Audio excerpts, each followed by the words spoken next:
भगवान राम की नगरी अयोध्या में 22 जनवरी को श्री राम मंदिर में रामलला की प्राण प्रतिष्ठा हो गई। अयोध्या में बना राम मंदिर भारत समेत दुनिया भर में फैले हिंदुओं के लिए आस्था का बड़ा केंद्र बनकर उभरेगा। आज जो भव्य राम मंदिर आकार ले रहा है, उसके पीछे दशकों तक चली लंबी कानूनी लड़ाई है। अयोध्या में राम मंदिर निर्माण का सफर काफी चुनौतियों भरा रहा है। बाबरी विवाद, अदालतों में चली लंबी लड़ाई और फिर शीर्ष अदालत के फैसले के बाद मंदिर का निर्माण शुरू होना। आइए अब आपको इतिहास में लेकर चलते हैं। किस्सा 1526 से शुरू होता है। ये वो साल था जब मुगल शासक बाबर भारत आया। 2 साल बाद बाबर के सूबेदार मीर बाकी ने अयोध्या में एक मस्जिद बनवाई। यह मस्जिद उसी जगह बनी जहां भगवान राम का जन्म हुआ था। बाबर के सम्मान में मीर बाकी ने इस मस्जिद का नाम बाबरी मस्जिद दिया। ये वो दौर था जब मुगल शासन पूरे देश में फैल रहा था। मुगलों और नवाबों के शासन के दौरान 1528 से 1853 तक इस मामले में हिंदू बूथ मुखर नहीं हो पाए। 19वीं सदी में मुगलों और नवाबों का शासन कमजोर पड़ने लगा। अंग्रेज हुकूमत प्रभावी हो चुकी थी। इस दौर में हिंदुओं ने यह मामला उठाया और कहा कि भगवान राम के जन्म स्थान मंदिर को तोड़कर मस्जिद बना ली गई। इसके बाद से रामलला के जन्म स्थल को वापस पाने की लड़ाई शुरू हो गई। मीर बाकी के मस्जिद बनाने के 330 साल बाद 1858 में लड़ाई कानूनी हो गई, जब पहली बार परिसर में हवन पूजन करने पर एक FIR हुई। अयोध्या रिविजिटेड किताब के मुताबिक 1 दिसंबर 1858 को अवध के थानेदार शीतल दुबे ने अपनी रिपोर्ट में बताया कि परिसर में चबूतरा बना है। ये पहला कानूनी दस्तावेज है जिसमें परिसर के अंदर राम के प्रतीक होने का प्रमाण है। इसके बाद तारों की एक बाड़ खड़ी कर विवादित भूमि के आंतरिक और बाहरी परिसर में मुसलमानों और हिंदुओं को अलग अलग पूजा और नमाज की इजाजत दी गई। 1858 में हुई घटना के 27 साल बाद 1885 में राम जन्मभूमि के लिए लड़ाई अदालत पहुंची, जब निर्मोही अखाड़े के महंत रघुबर दास ने फिरोजाबाद के न्यायालय में स्वामित्व को लेकर दीवानी मुकदमा दायर किया। दास ने बाबरी ढांचे के बाहरी आंगन में स्थित राम चबूतरे पर अपने स्थायी मंदिर को पक्का बनाने और छत डालने की मांग की। जज ने फैसला सुनाया, वहां हिंदुओं को पूजा अर्चना का अधिकार है, लेकिन वे जिला अधिकारी के फैसले के खिलाफ मंदिर को पक्का बनाने और छत डालने की अनुमति नहीं दे सकते। एक और जहां देश भर में अंग्रेजों के खिलाफ आंदोलन चलाकर आजादी लेने की मुहिम जारी रही, वहीं दूसरी ओर राम जन्मभूमि की लड़ाई भी जारी रही। देश के आज़ाद होने के 2 साल बाद 22 दिसंबर 1949 को ढांचे के भीतर गुंबद के नीचे मूर्तियों का प्रकटीकरण हुआ। आज़ादी के बाद पहला मुकदमा हिंदू महासभा के सदस्य गोपाल सिंह विशारद ने 16 जनवरी 1950 को सिविल जज फैजाबाद की अदालत में दायर किया। विशारद ने ढांचे के मुख्य गुंबद के नीचे स्थित भगवान की प्रतिमाओं की पूजा अर्चना की मांग की। करीब 11 महीने बाद 5 दिसंबर 1950 को ऐसी ही मांग करते हुए महंत रामचंद्र परमहंस ने सिविल जज के यहाँ मुकदमा दाखिल किया। मुकदमे में दूसरे पक्ष को संबंधित स्थल पर पूजा अर्चना में बाधा डालने से रोकने की मांग रखी गई। 3 मार्च 1951 को गोपाल सिंह विशारद मामले में न्यायालय में मुस्लिम पक्ष को पूजा अर्चना में बाधा न डालने की हिदायत दी। ऐसा ही आदेश परमहंस की तरफ से दायर मुकदमे में भी दिया गया। 17 दिसंबर 1959 को रामानंद संप्रदाय की तरफ से निर्मोही अखाड़े के 6 व्यक्तियों ने मुकदमा दायर कर इस स्थान पर अपना दावा ठोका। साथ ही मांग रखी कि रिसीवर प्रियदत्त राम को हटाकर उन्हें पूजा अर्चना की अनुमति दी जाए, यह उनका अधिकार है। मुकदमों की कड़ी में एक और मुकदमा 18 दिसंबर 1961 को दर्ज किया गया। ये मुकदमा उत्तर प्रदेश के केंद्रीय सुनहरी वक्फ बोर्ड ने दायर किया।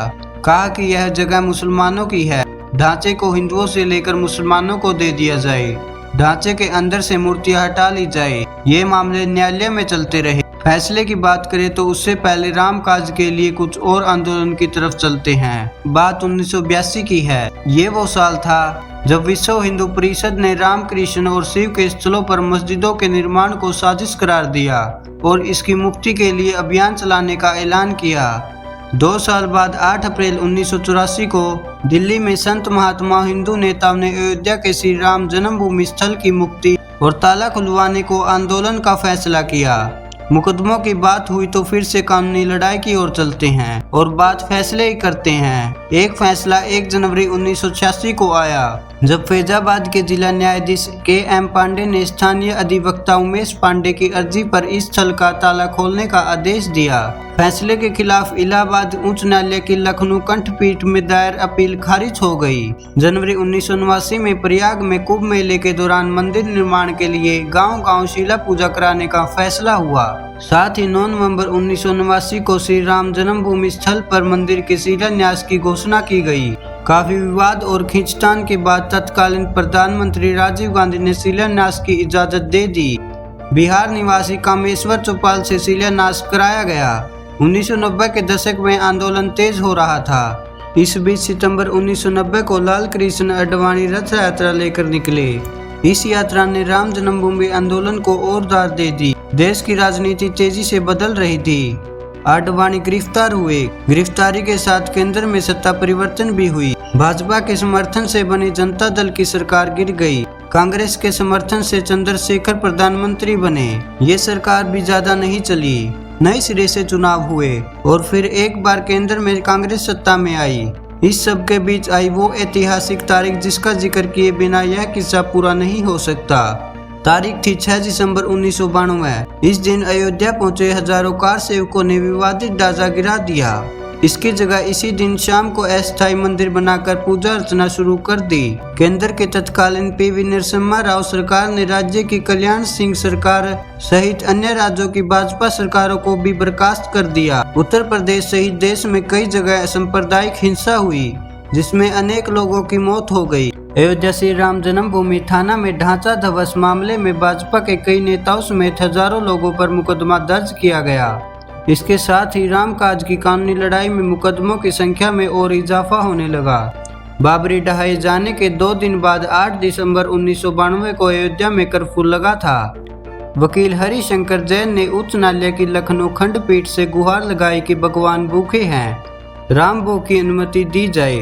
करीब 25 दिन बाद 1 जनवरी 1993 को न्यायाधीश हरिनाथ तिलहरी ने दर्शन पूजा की अनुमति दे दी। 7 जनवरी 1993 को केंद्र सरकार ने ढांचे वाले स्थान और कल्याण सिंह सरकार द्वारा न्यास को दी गई भूमि सहित यहां पर कुल 67 एकड़ भूमि का अधिग्रहण कर लिया।